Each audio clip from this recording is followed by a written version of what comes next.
My guest today is the Reverend Peter Rose. Peter moved to Canberra in 1965 to begin training at the Royal Military College at Duntroon and completed his studies at the University of New South Wales, graduating with a master's degree in engineering science. He went on to serve as a Royal Australian Engineer Officer in Vietnam, Papua New Guinea and in Great Britain, and afterwards commanded Australia's School of Military Engineering and the Land Command Engineers. In addition to his military career, Peter worked at World Vision for a period of time. In 2004, he was ordained a deacon of the Anglican Church in Australia. In 2005, completed a Master of Creative Writing degree at the University of Canberra. All of this, and we're yet to touch on his service in the Parliament House in Australia. Welcome, Peter.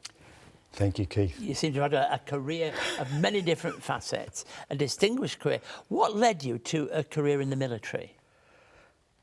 My father served during the Second World War, Yes. and he would take me along to Anzac Day services, and that inspired me with a desire to serve somehow. And I grew up in an era of patriotism, I think. Yes. And as a Queenslander, I knew that we were pretty close to our Asian neighbours to the north, and that if anything were to happen again, we'd probably be in the front line. Yeah. And a military career would enable me to be prepared, and that was one of the things I sought to do, be prepared. Do you get concerned that we're not as patriotic nowadays? I don't get concerned about that because I think I've found a higher authority than patriotism, really. Yeah. And that is trusting in Jesus. Yeah, well, that's wonderful. So it was a childhood dream, something, Yeah. but when you entered, was it what you expected? What it was, I had been a school cadet in Rockhampton Yeah. and really enjoyed that. I'd always loved the bush. I'd always loved navigating in the bush and patrolling, that type of thing. So it fitted me pretty well. And I was subject to discipline at Duntroon, but I could live under discipline like that. We could talk about your time at World Vision, which I know you enjoyed. Yes. But I just wanted to say something about the work in Parliament, which was something that you came into and very much believed in. Tell me what that chaplaincy work involved. For a long time prior to my being ordained, I'd met with a group of men. I still meet with them in Canberra every Wednesday morning, and we pray for our nation, and we pray for those who lead us in that nation at national and state and territory levels. And so I already had that sense of wanting to support our parliamentarians.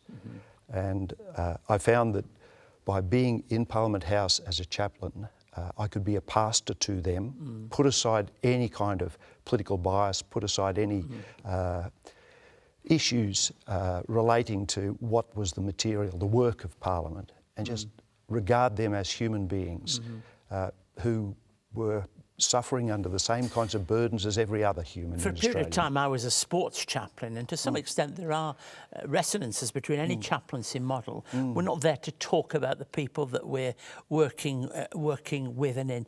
Do you think that one of the things we can say is to encourage people to have a better view of politicians? At the moment, it seems like we just tear them apart. Yes, and I tend to blame the media to some extent for that, because any story that titillates the imagination tends to get onto the front pages, whereas the serious work of Parliament that often has all the parties working together and coordinating together and being prepared to make some kind of being less bound by principle and ready to compromise is the way that Parliament gets on. The public doesn't see that. The public sees some of the nastiness in question time, unfortunately. So how does your Christian faith help you in all of that?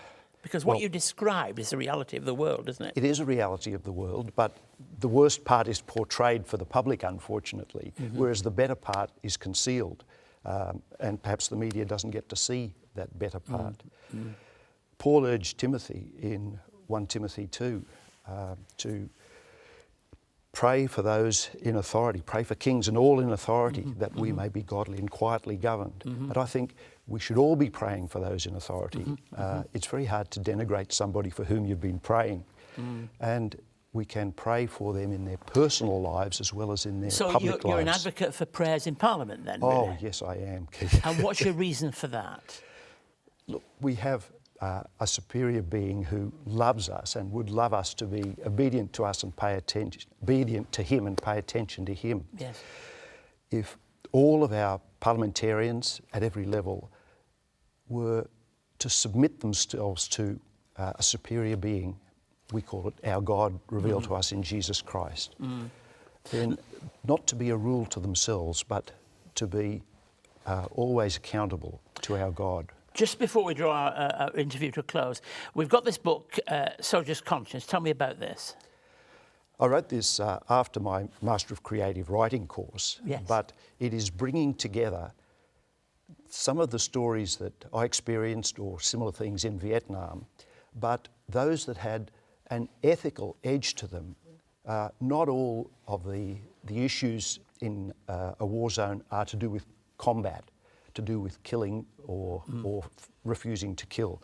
But there are many just in how people conduct their lives day to day among their peers, amongst their mates or amongst their subordinates or their superiors. And I've tried to bring out in this book a number of the ethical issues so that others preparing for conflict in the future can address these and be prepared before they go into a war zone.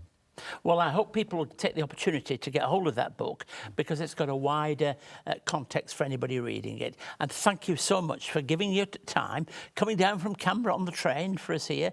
Have a great trip back. But most of all, I want to thank you for sharing something of your own experience, and particularly the positive things that you said about those people who govern our country. Thank you, Keith.